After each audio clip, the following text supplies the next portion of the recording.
ಅವಾರ್ಡ್ಗಳು ನನಗೆ ದೊರಕಿದ್ವು.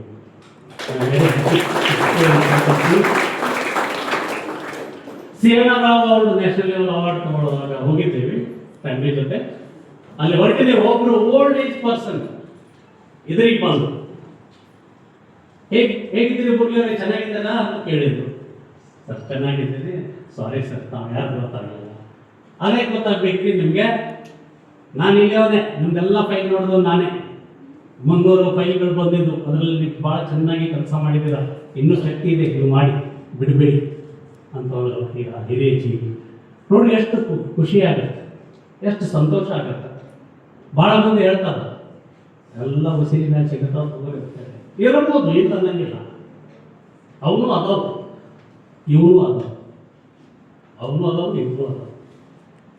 ಅದಕ್ಕೆ ಕಾರಣೀಭೂತರು ಯಾರಪ್ಪ ಅಂತಂದರೆ, ನಾನು ಮುಖ್ಯವಾಗಿ ಹೇಳೋದು ನನ್ನ ಫ್ಯಾಮ್ಲಿ, ನಮ್ಮ ಸಂಸ್ಥೆ, ನಮ್ಮ ಗೆಳೆಯರ ಬಳಗ, ನಮ್ಮೆಲ್ಲ ಶಿಕ್ಷಕ ಮಿತ್ರರು, ಮುಖ್ಯವಾಗಿ ಫ್ಯಾಮ್ಲಿ.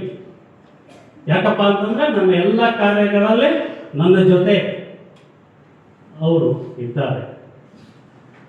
ಟೈಮ್ ಆಯ್ತು, ರಾತ್ರಿ 9 ಆಯಿತು, ಎಲ್ಲಂದ್ರೆ ನಾ ಬರಲಿಲ್ಲ, 10 ಆಯ್ತು, ಎಲ್ಲ ಬರಲಿಲ್ಲ ಅಂತ ಕಿರಿಕಿರಿ ಕೊಟ್ಟರು. ಇವೆಲ್ಲ ಕೆಲಸ ಮಾಡೋಕ್ಕಾಗ್ತದೆ. ವಿಶ್ವಾಸ ಭಾಳ ಮುಖ್ಯ. ಇವ್ರು ಲೇಟ್ ಆಗಿರೋದ್ರೆ ಒಂದಿರೋ ಕೆಲಸ ಮಾಡಾಕತ್ತಾರೆ. ಅವರು ಮನ್ಯಾಗ ಕೂತೇವಪ್ಪ ಅಂತಂದ್ರೆ ಕೆಲಸ, ಖಾಲಿ ಕೂತೇವಂದ್ರೆ ಯಾಕೆ ಇವತ್ತೇನು ಸಾಲಿ ಕೆಲಸ ಇಲ್ಲ ಅನ್ನೋದು ಮನೆಗೆ ಕೇಳ್ತಾರೆ. ನೋಡ್ರಿ ಎಷ್ಟು ಪುಣ್ಯ ಅದ ನಮ್ದು.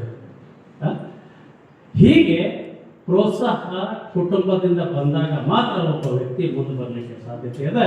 ಅಂತ ಪ್ರೋತ್ಸಾಹ ನೀವು ಕೊಡ್ರಿ, ನಿಮಗೂ ಆ ಪ್ರೋತ್ಸಾಹ ಸಿಗಲಿ ಅಂತ ಹೇಳಿ ಆಶಿಸ್ತಾ ಕೊನೆಗೆ ಒಂದೆರಡು ಮಾತು ಹೇಳಿ ನಾನು ಮುಗಿಸ್ತೇನೆ.